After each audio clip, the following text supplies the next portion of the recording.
Sheena college से आई ही थी कि उसकी मम्मी ने पूछा, तुमने टेस्ट की तैयारी तो की नहीं थी, तो तुमने एग्जाम कैसे दिया? शीना ने कहा, मेरी फ्रेंड माला ने अच्छे से पढ़ाई की थी तो मैंने उसी का पेपर कॉपी किया और अच्छे से लिखा। माँ ने शीना को कहा, तुमने टीचर को खबर लगे बिना नकल किया, लेकिन परमेश्वर का क्या तुम्हें एहसास नहीं कि वो सब कुछ देखता है? माँ बहुत उदास थी।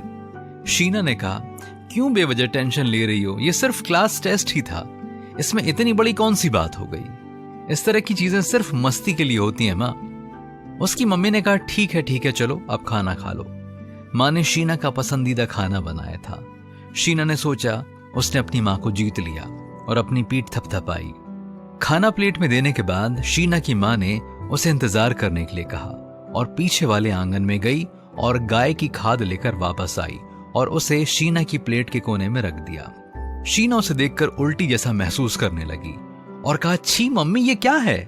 उसकी मम्मी ने शांति से शीना को जवाब दिया, जैसे जैसे तुम अच्छा हिस्सा खाती जाओगी मैं बुरा हिस्सा हटा दूंगी।